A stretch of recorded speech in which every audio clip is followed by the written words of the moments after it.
यहाँ स्नान करने का मतलब ये समझिए आज हम धन्य हो गए, क्योंकि प्रयागराज में इतनी भीड़ है। जो लोग अपने माता पिताजी को इस टाइम वहाँ प्रयागराज में नहीं ले जा सकते हैं, तो अभी हरिद्वार में स्नान करवाइए। और इसका फल और वहाँ नहाने का फल, सब फल एक ही है। भगवान कण कण में बसा हुआ है। हम प्रयागराज गए थे 13 तारीख को और हमने मकर संक्रांति का पहला स्नान किया था, तो वहाँ पे भी हमें बहुत अच्छा लगा। लेकिन वहाँ क्राउड मैनेजमेंट ज़्यादा है, तो यहाँ पे जरा जल भी बहुत साफ सुथरा है और अच्छा है। वहाँ पे भी सब कुछ अच्छा मैनेजमेंट था। लेकिन यहाँ अपने माता पिताजी को आप आराम से दिलवा सकते हैं, इसमें कोई दिक्कत की बात नहीं है। और यहाँ नहाने में, लेकिन प्रयागराज के मुकाबले मुझे यहाँ का जल बहुत ठंडा लगा, काफी ठंडा था। और हम सुबह सुबह मैंने अपनी माता जी को स्नान करवा लिया और मेरा बर्थडे भी था कल, तो मैंने सोचा माँ गंगा के चरणों में यहाँ हम उनका आशीर्वाद प्राप्त करेंगे और साथ ही एक डुबकी लगाएंगे।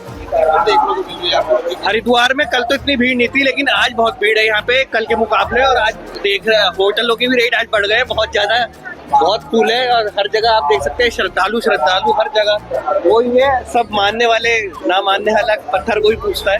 तो हरिद्वार में कुंभ नगरी है, यहाँ स्नान करेंगे तो वही फल प्राप्त होगा। आप कहीं पे भी स्नान कीजिए, हर जगह गंगा विराज रही है। यही गंगा जी वहीं बह के जा रही है, वही वही रूप है। तो इसलिए मैं तो सबसे कहूँगा सब लोग आए अपने परिवार के साथ और गंगा जी में स्नान कीजिए।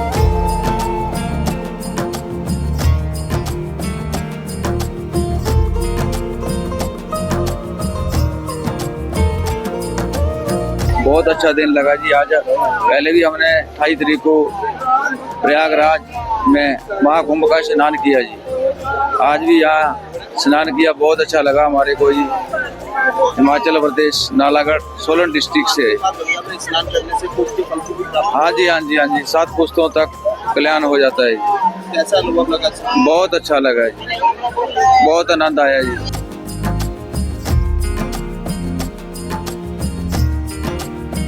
देखिए, जो लोग कुंभ में नहीं जा सकते हैं, प्रयागराज नहीं जा सकते हैं, वो लोग स्नान करने आए। यहाँ भी बहुत ही महत्व है, इस स्नान का बहुत महत्व दिखाया गया है। और यहाँ इतना अच्छा लगा, कुछ कहने की। सुबह उठ के हम पहले स्नान ही करने के लिए आए थे। कितनी भीड़ देखने को मिल रही है? बहुत ज्यादा भीड़ है, जैसे कुंभ में है ऐसे यहाँ भी स्नान में भीड़ बहुत है। कहते हैं हरिद्वार की कुंभ नगरी है, अगर यहाँ पे स्नान करेंगे तो कुंभ का ही फल प्राप्त होगा। कुंभ का ही फल प्राप्त होगा। यहाँ भी अगर हरिद्वार में स्नान करेंगे आज के दिन तो कुंभ का ही स्नान प्राप्त होता है। प्रयागराज की हाँ, हमने 13 तारीख को भी कराया है प्रयागराज में। हमने 14 तारीख को भी मकर संक्रांति वाले दिन भी हमने कराया स्नान। बहुत ही बढ़िया लग रहा है, इतना बढ़िया लग रहा है यही बसेरा कर लो अपना, मुझे तो लग रहा है। हर हर गंगे, हर हर गंगे।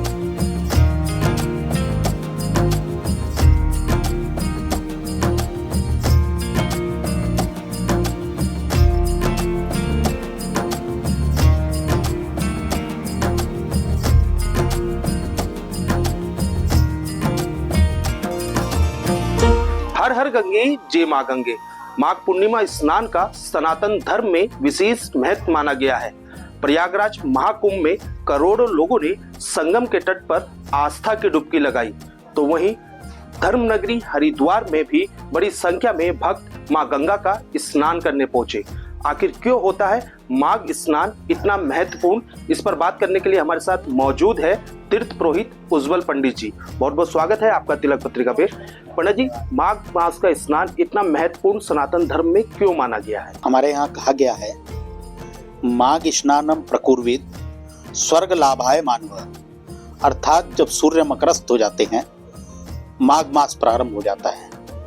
और जो व्यक्ति माघ मास के समय में पवित्र गंगा नदी में या प्रयाग में कहीं भी पवित्र नदी पर अगर स्नान करता है तो उसको स्वर्ग का लाभ मिलता है, ऐसा हमारे शास्त्र कहते हैं। यूं तो भारतीय सनातन परंपरा के अनुसार हर मास की हर कोई ना कोई पुण्यतिथि अपने आप में अनेक लाभ देने वाली, फल देने वाली, पुण्य फल देने वाली होती है। लेकिन माघ का अपने आप में विशेष महत्व है। और अगर मैं बात करूं कि चूंकि कुंभ का काल चल रहा है और प्रयाग के अंदर बड़ा कुंभ हो रहा है, 144 साल बाद इस प्रकार का योग बना है। और इस समय जो है, जो कल्पवैसी है, जो माघ मास का पूरे 1 माह तक व्रत रखते हैं, स्वपाक करते हैं, वहीं उन्होंने नित्य गंगा में स्नान करना, फिर अपने उन्हीं विलासिता हीन जीवन अर्थात उसी प्रकार उस रेत पर सोना, किसी भी प्रकार का कोई आडंबर, किसी भी प्रकार की कोई सुख सुविधा कुछ नहीं, उससे बिल्कुल वैराग्य श्रेणी जिसे कहेंगे, उसमें वो वहां रहकर तप करते हैं, लंबे समय तक तप करते हैं। और भोजन के लिए भी वो लोग, जो लोग भोजन करते हैं वो मतलब व्रत रखते हैं, जो व्रत खोलते हैं तो स्वपाक के माध्यम से अपने आप उसको पकाते हैं तब खाते हैं। और कुछ लोग निराहार रहते हैं, कुछ लोग कुछ फल के माध्यम से करते हैं। इसलिए माघ मास भगवान विष्णु को समर्पित, भगवती लक्ष्मी को प्रसन्न करने का और सूर्य की उपासना का बड़ा पर्व है। इसलिए भगवान सूर्य को, भगवान विष्णु को, भगवती लक्ष्मी को प्रसन्न करने के लिए लोग इस प्रकार का एक मास का व्रत रखते हैं, जिसको कि कल्पवास कहते हैं। और चूंकि हम लोग हरिद्वार में बैठे हैं, हरिद्वार अपने जो गंगा का उद्गम स्थल है, गंगा का जो पहला पड़ाव है तीर्थ के रूप में वो हरिद्वार है। इसलिए यहाँ पर चूंकि कुंभ यहाँ भी होता है, इसलिए यहाँ स्नान पर्वों का यहाँ भी बड़ा महत्व होता है। ऐसा कहते हैं कि जो माघ मास में अगर पूरे मास भी स्नान नहीं कर पाए और माघ पूर्णिमा के दिन अगर वो स्नान कर ले तो उसको कई अश्वमेघ यज्ञ का लाभ उस पूर्णिमा के स्नान से मिलता है। उसी के कारण आज ये इस प्रकार का उत्सव जैसा माहौल विभिन्न प्रांतों से यहाँ लोग आ रहे हैं और अपने पितरों के निमित्त तर्पण इत्यादि कर रहे हैं, जलांजलि अर्पण कर रहे हैं। ऐसा हमारे यहाँ कहा जाता है कि जब कोई भी पुरुष अपने घर से चलता है और वो किसी भी तीर्थ पर जाकर अगर अपने पितरों को जलांजलि अर्पित नहीं करता तो उसकी तीर्थ यात्रा पूरी नहीं होती, उसके यहाँ वंश वृद्धि नहीं होती, उसके यहाँ धन धान्य की वृद्धि नहीं होती, उसके सुख सुविधा अर्थात ऐश्वर्य की वृद्धि नहीं होती। इन सब को पाने के लिए, अपने पितरों को प्रसन्न करने के लिए और अपनी आजीविका में बढ़ोतरी के साथ साथ अपने परिवार में सुख शांति के निमित्तार्थ हरिद्वार ही नहीं अपितु विभिन्न पवित्र नदियों पर लोग माघ का स्नान करते हैं।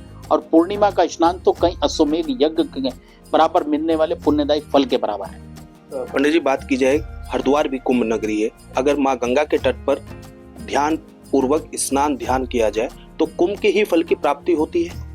देखिए, निश्चित ही जैसा मैंने कहा कि कुंभ तो 4 जगह होता है, लेकिन अलग अलग क्षेत्र में प्रति जिसे कहें कि 3 साल का हमें गैप आता है, वो अलग अलग जगह अलग अलग हिसाब से होता है, उसका कार्यकाल होता है, उसका हमारा जो वार्षिक कैलेंडर है उसके हिसाब से बनता है। इस बार कुंभ प्रयाग में है, लेकिन जो कुंभ का स्नान है वो तो कुंभ का स्नान है, तो आप गंगा में करिए, यमुना में करिए, गोदावरी में करिए, कावेरी में करिए, जहाँ मर्जी करिए, वो पवित्र नदी है, सरयू में करिए।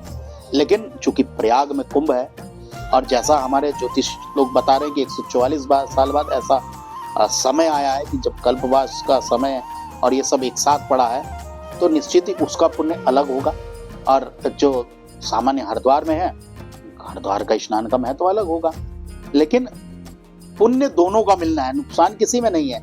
लेकिन प्रयाग का को कुंभ बड़ा है। दूसरी बात, ऐसा हमारे यहाँ कहते हैं कि माघ पूर्णिमा के दिन कुंभ के काल के समय प्रत्यक्ष व अप्रत्यक्ष रूप से विभिन्न देवी देवता उस कुंभ क्षेत्र में निवास करते हैं। उस कुंभ क्षेत्र की तो अगर हवा भी आपको प्राप्त हो जाए तो निश्चित आपके कई वर्षों के पुण्य उजागर हुए होंगे, जो आपको वहां की वो आबोहवा महसूस करने का, वो जो रेत पड़ा है जिसे रेणुका बोलते हैं, उस रेणुका का स्पर्श मात्र ही आपके जीवन में कई पुण्यों को अर्जित करेगा और निश्चित ही आपके जीवन में एक सकारात्मकता आती है।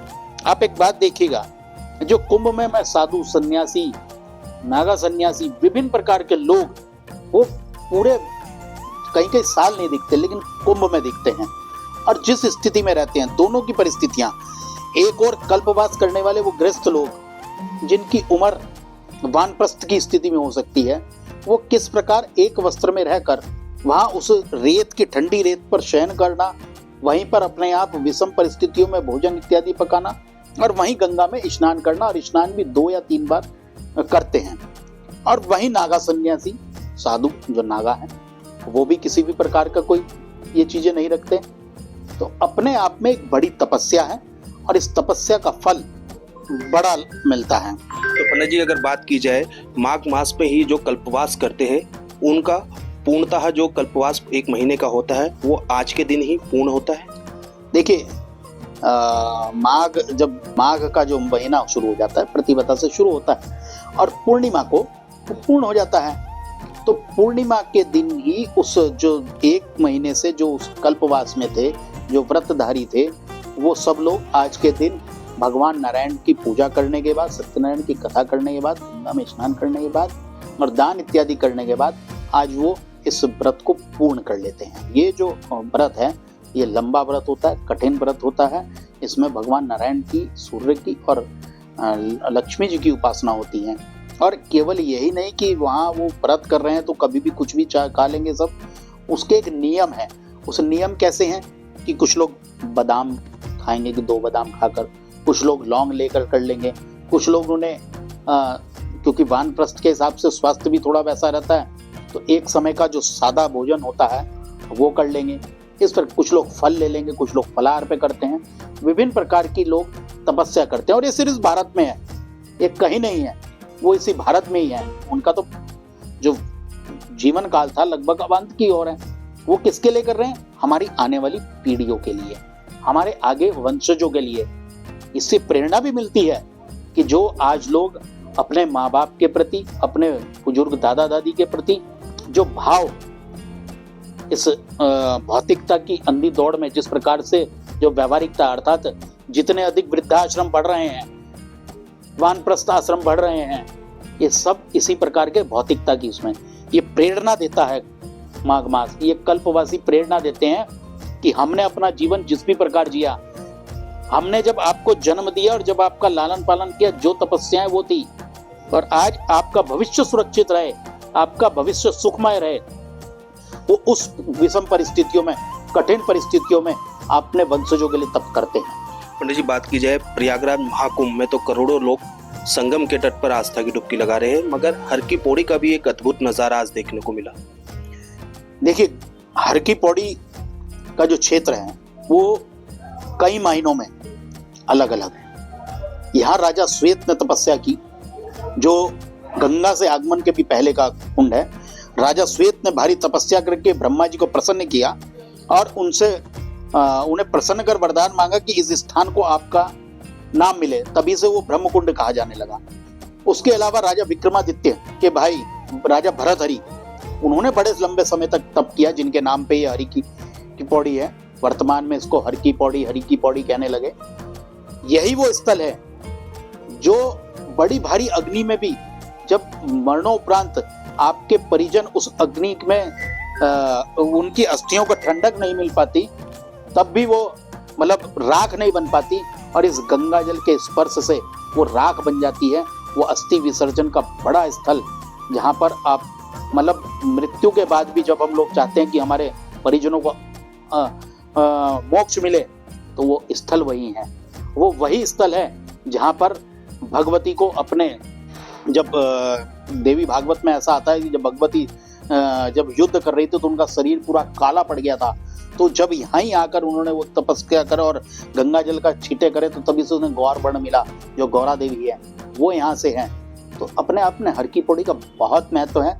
हर की पौड़ी के स्पर्श मात्र से, हर की पौड़ी के दर्शन मात्र से गंगा तव दर्शनार्थ मुक्ति, गंगा के दर्शन मात्र से। और हमारे यहाँ तो कहते हैं इदम ब्रह्मा इदम विष्णु इदम देवो महेश्वर इदमेव निराकारम निर्मलम जानवी जलम, अर्थात ब्रह्मा विष्णु महेश के रूप में प्रवाहित गंगा है। और वो गंगा जब उछल कूद करती हुई पहाड़ों से आ रही थी, वो पहले उसका पड़ाव था जब वो गंभीर अवस्था में आकर यहाँ अपने आगे के लिए निकली। तो निश्चित ही अपने आप में हर की पौड़ी अपने आप में अलौकिक स्थल है। यहाँ की अधिष्ठात्री देवी भगवती माया देवी है, जहाँ भगवती की नाभि गिरी थी। एक और मनसा देवी है, एक और चंडी देवी है। अपने आप में जो त्रिभुज बनता है, ये तंत्र साधना करने वालों के लिए भी एक बहुत प्रिय स्थल है, बहुत सफल स्थल है। बहुत बहुत धन्यवाद। बिल्कुल जिस तरह से इनके द्वारा बताया गया है, माघ मास की पूर्णिमा पर गंगा स्नान करने का विशेष महत्व होता है। प्रयागराज महाकुंभ में आज करोड़ों की संख्या में जो भक्त है संगम में आस्था की डुबकी लगा रहे हैं, तो वहीं हर की पौड़ी ब्रह्मकुंड पर भी श्रद्धालु मां गंगा में आस्था की डुबकी लगाकर पुण्य के भागी बन रहे हैं। देश के पहले धार्मिक न्यूज चैनल तिलक पत्रिका के लिए हरिद्वार से मैं आशु शर्मा।